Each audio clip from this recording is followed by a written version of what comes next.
Today, folks, we're going to go over a few martial arts moves because that's what I do today on my new routine. No weights, no push-ups, no abs, no walking. Start out basic fighting stance. Always, no exceptions, except you're in a locked situation. You fight on a semi-side stance. It's much harder to get hit, and you always move. If the opponent is bigger, you stalk on the move, and you get inside. Okay. Hands never, ever, ever, and I mean never, ever, ever, drop. You don't want to get tagged. If you drop your hands, you got no business fighting on the street, in the ring, or in the dojo. The hands are always up.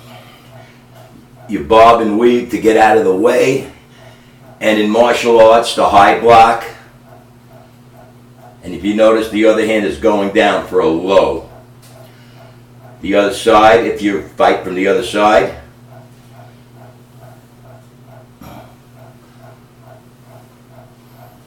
that's your high block. Your low block is, again, you got one hand at the face. You can cover with open hands to get fancy. I don't like it because somebody could stick their hand right in between your fingers and pull and break them, which is a very good move. What I always do with the low block, I will never block a punch or a kick without a counter. That's what makes me a great offensively defensive fighter. Give you an example. Howard Davis, a great fighter, and I'd met him. Used to live in Glen Cove, Long Island. Was supposed to be the next Sugar Ray Leonard. He had a lot of fights. He could dance and move around that ring and evade the punches like Ali or Leonard, but he didn't throw punches, so he got nowhere. Low block. I block. I back fist to the nose. At the same time I back fist, I hit to the groin. The same identical time, simultaneously. Very difficult to block two punches unless you're an adept. So in other words, oh, by the way, after I block, strike, down, I come up, and as I come up, that left foot always pivots. It could be a hook or a right, overhand right, as they call it in boxing or in martial arts. A reverse punch. So let's do it a little. Let's speed up the tempo. Let's roll. Again.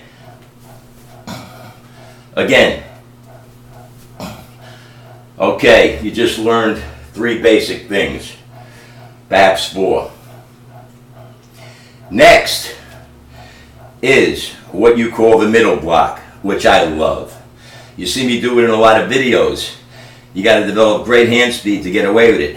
You're in there like this, you're in close, the punch comes from this side. Remember, you just turn from the other side, this side, this side, this side, this side. That's your middle. Your next block is the outside block. I like to do it in a situation if it begins with multiple attackers. I'm going to throw 2 punches each time. 1 to the front, 2 to the side in front, 3 to the rear in front. It's like this. The block is this way. I'm only going to do it from one side. Block, strike. Apologies. I'm throwing 2 punches because I strike simultaneously. 2 at a time, baby. 2 at a time. A man of speed.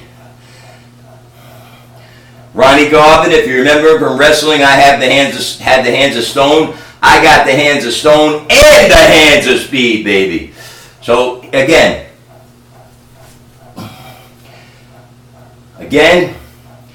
what I did was in slow motion, I blocked, the first punch, I know there's an attacker coming from here and here. I assume there is from there. So I block, I strike simultaneously, I strike simultaneously, and I strike simultaneous again. Those are the elementals. However, the devil is in the details. And when it comes to these kind of things, trust me, the Phoenix is a very old devil. From the streets of New York City to Long Island, to that horrible hotel in Comstock, New York. That's all, folks.